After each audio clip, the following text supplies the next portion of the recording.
O Senhor esteja convosco. Ele está no meio de nós. Proclamação do Evangelho de Jesus Cristo, segundo Mateus. Glória a vós, Senhor. Naquele tempo, Jesus disse aos discípulos: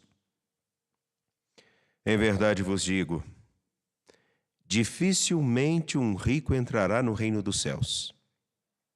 E digo ainda, é mais fácil um camelo entrar pelo buraco de uma agulha do que um rico entrar no reino de Deus. Ouvindo isso, os discípulos ficaram muito espantados e perguntaram: Então quem pode ser salvo? Jesus olhou para eles e disse: Para os homens isso é impossível, mas para Deus tudo é possível. Pedro tomou a palavra e disse a Jesus: Vê, nós deixamos tudo e te seguimos. O que haveremos de receber? Jesus respondeu: Em verdade vos digo, quando o mundo for renovado e o Filho do Homem se sentar no trono de sua glória, também vós que me seguistes, havereis de sentar-vos em 12 tronos, para julgar as 12 tribos de Israel. E todo aquele que tiver deixado casas, irmãos e irmãs, pai, mãe, filhos, campos, por causa do meu nome, receberá 100 vezes mais e terá como herança a vida eterna. Muitos que agora são os primeiros serão os últimos, e muitos que agora são os últimos serão os primeiros. Palavra da salvação. Glória a vós, Senhor.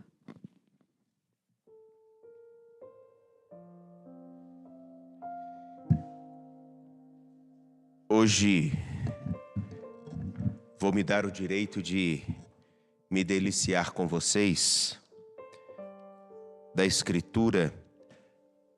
Não que nos outros dias nós não façamos, mas fazer uma coisa que é muito importante. Compreender o que na verdade a Escritura, num ponto disse, aqui se concretiza, se realiza ali na frente e que se atualiza hoje. Escutamos a primeira leitura tirada do capítulo 28, versículos 1 a 10, da profecia de Ezequiel. E ali, nesse trecho, começa a citar o rei de Tiro, que era um homem com um grande poderio marítimo, grandes relações comerciais, poderoso, e que literalmente acreditava nisso que é dito dele. Achava sim que era um Deus, e não só achava, tem gente que não acha que é Deus não, né? Ele tem certeza. Tem gente que carrega essa certeza. Ele vê sua fortuna, ele vê tudo que tem, se ensoberbece. Porém, no versículo 10 do capítulo 28 vai dizer: Morrerás da morte dos incircuncisos, pela mão dos estrangeiros, pois fui eu que falei. E o rei de Tiro, com toda essa pompa, morreu assim. O salmo, então, que vai dizer: sou eu que tiro a vida, sou eu quem faço viver, ele toma sentido justamente porque ele remete a um ponto muito importante de não lembrarmos somente da nossa fragilidade, da nossa finitude, mas lembrar de algo muito importante, que é algo que, me lembro tempos atrás nós refletimos, é algo que habita dentro de cada um de nós e que precisamos ter muita atenção para não crescer. Lembremos só de uma coisa. Vamos à literatura de Gênesis, capítulo 4, versículos 6 e 7. Vejam, capítulo 4 da literatura de Gênesis, do livro de Gênesis, está falando sobre Caim e Abel. duas figuras muito conhecidas que seriam teriam sido então filhos de Adão e Eva. Adão, que teria comido do fruto da ciência do bem e do mal, motivado, como também a mulher, motivados por aquela frase: se vocês comerem desse fruto, vocês serão como Deus. Lá naquela raiz, lá atrás, olha onde ela começa, de novo. Um rei de Tiro que se diz: eu sou Deus. A mesma coisa acontece lá atrás, um pouquinho antes de Ezequiel, um pouquinho antes, alguns séculos, quando surge um faraó novo, e esse faraó cresce e procura destruir o povo de Israel. Por favor, guardem essas imagens. Um outro grande rei que surge e que massacra. Porém, a raiz também está lá. Então, o Senhor perguntou a Caim, porque Caim tinha ficado enciumado de seu irmão. Então, o Senhor perguntou a Caim: por que andas irritado e com o rosto abatido? Porventura, se agires bem, não serás aceito? Mas se não agires bem, o pecado espreitará a tua porta. Ele te deseja, mas tu deves dominá-lo. E o que é essa cena aqui? Vejam, Caim está com ciúme de seu irmão, e a imagem que o Senhor coloca é do pecado como um animal que está à porta. Sabe quando tem já viram aqueles filmes, ou já um animal feroz, um cachorro bravo, que tenta atacar alguém, vai e quer pegar de qualquer forma, arranha a porta, ou então aqueles filmes antigos de terror que tem um animal que fica arranhando a porta ou circulando a casa. Essa é a imagem que ele aqui traz. O pecado é como um animal à espreita que está rodando e deseja nos devorar. A própria carta de São Tiago, se não me engano, me perdoem se eu estiver errando a citação, vai dizer: o diabo é como um leão a rugir, pronto a vos devorar.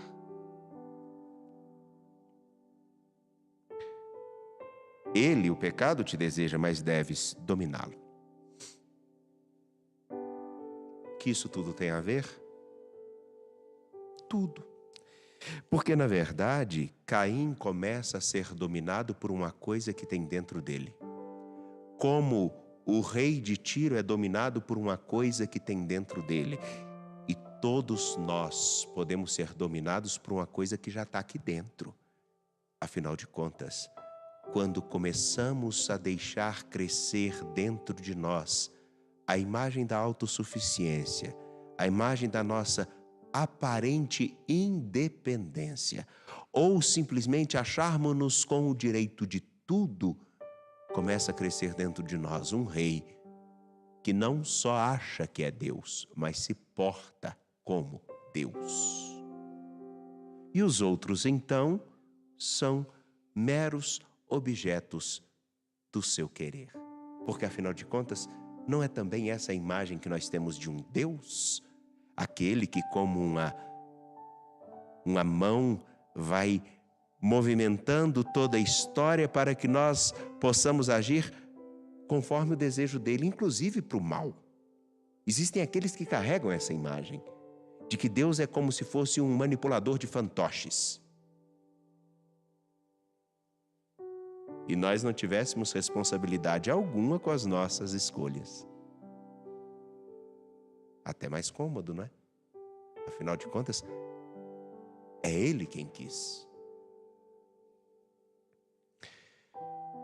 Esse ponto é importante. Todas as vezes que dentro de nós esse animal à espreita, ou então essa imagem de um rei ou da autossuficiência começa a crescer dentro de nós, não é simplesmente o fato de nós termos que ser piedosos ou de acreditarmos em Deus.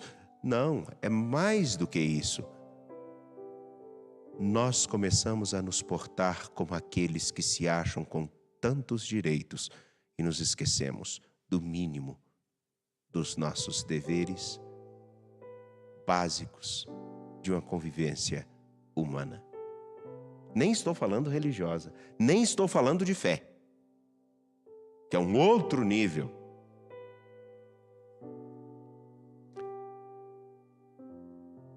É por isso que precisamos estar muito atentos para que este animal, citado por Gênesis, capítulo 4, versículo 7, ou mesmo aquele mesmo animal que picou o rei de Tiro e que pode nos picar, que pode tomar conta de nós, mais terrível do que o vírus da varíola do macaco, porque inclusive ele é que faz com que algumas pessoas usufruam da desgraça da vida dos outros. Basta ver o número de desvios e de irregularidades em todos os lugares no que se refere ao tratamento das pessoas que precisam de socorro imediato. Quando isso tudo cresce dentro de nós,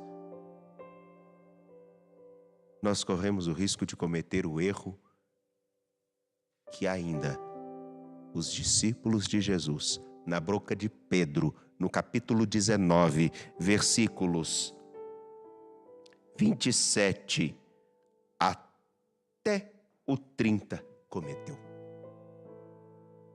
Qual? Se vocês pegarem a Escritura, no versículo 16 do capítulo 19, um jovem rico, uma pessoa, se aproxima de Jesus e era muito rica. E ele, como um homem muito rico, pergunta o que ele precisa fazer para ganhar o reino dos céus. Jesus pergunta, obedece os mandamentos. Mas ele vai embora depois que Jesus disse, se você já observa tudo que eu te disse, então vende tudo, dá aos pobres e me siga. Ele então vai embora muito triste porque ele era muito rico. Eis aqui um ponto. Aí surge uma pergunta no coração de Pedro e dos discípulos. Espera aí. Calma lá. E nós que deixamos tudo, o que a gente vai ganhar? Nós temos direito a nada? É um pouco daquela expressão que a gente tem assim, nossa, eu acredito tanto em Deus, faço as minhas orações, e eu já escutei isso tanto. Eu faço caridade, eu ajudo na igreja, eu até ajudo nas procissões, eu ajudo nas ornamentações, eu limpo a igreja, eu faço tanta coisa. Por que Deus não me atendeu? Qualquer semelhança é mera coincidência. O que eu vou ganhar com isso? Nada. Absolutamente nada. E a resposta de Jesus é muito mais simples, porém muito mais profunda. Vocês podem ganhar muito mais coisas, mas o principal é ganhar a si mesmo. Afinal de contas, quando não se tem, já se está devorado por algum animal que não só nos engoliu, mas já está nos digerindo. Basta ver os efeitos que sofremos no tempo presente diante de tanta maldade que somos nós quem produzimos, não são os outros. Nós podemos até não sermos os responsáveis diretos como pessoas, mas de onde vêm tantas coisas que estão marcando o nosso tempo? Não é da própria humanidade? E de uma humanidade onde pelo menos 1/3 se diz cristã. Ou ainda, pelo menos 70% dela diz acreditar em Deus. De onde vem tudo isso? Não vem justamente porque um animal que está à espreita nos devora? A violência, a corrupção, a maldade, a indiferença, as politicagens, as formas de manipulação de informação já não são um modelo atual de um grande mal que nos digere? A história parece literalmente que vai carcomendo a todos nós. A resposta de Jesus a Pedro é muito simples. Todo aquele que tiver deixado tudo não perderá, ganhará. Entretanto, o mais importante é a vida eterna. Então é a vida após a morte? Não.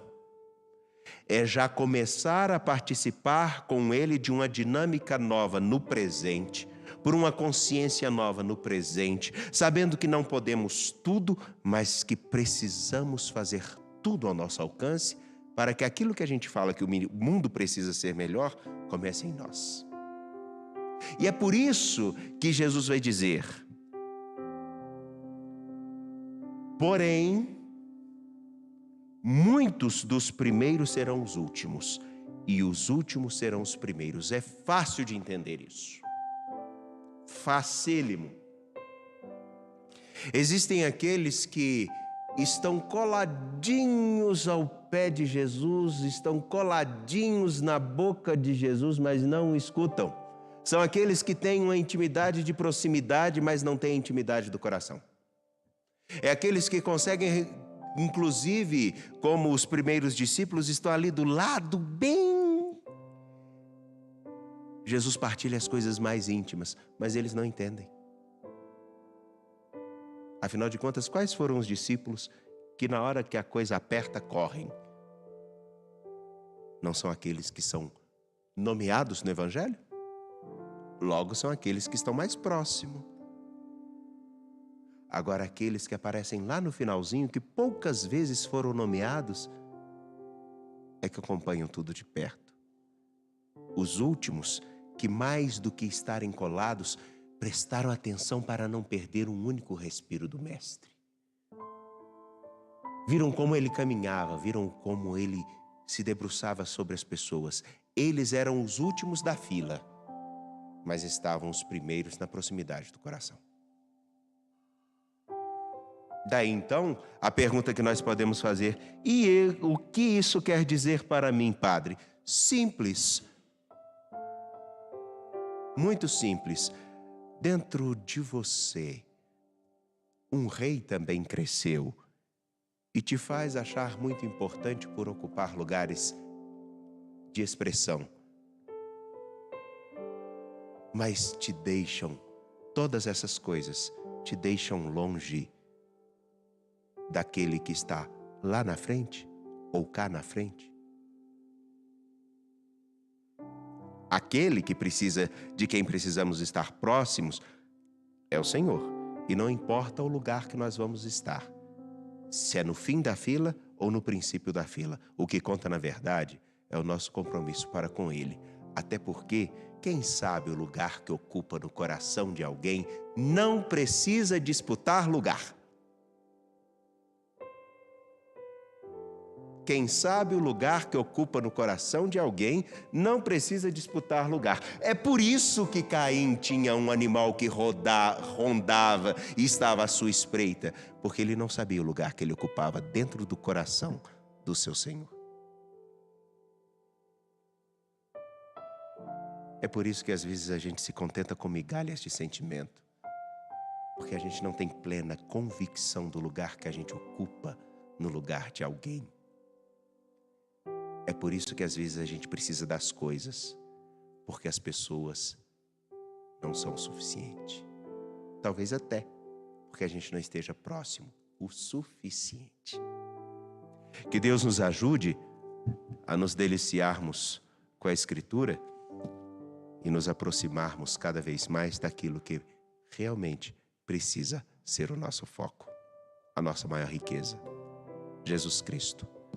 Porque as demais coisas, todas nós conseguimos. mas a compreensão do lugar que ocupamos na vida dos outros, no coração de Deus, mostra a convicção do valor que a gente tem. Peçamos a Deus a coragem, tão simplesmente, de não preocupar com o que nós vamos ganhar, mas em quem nós vamos ganhar e com quem nós vamos estar.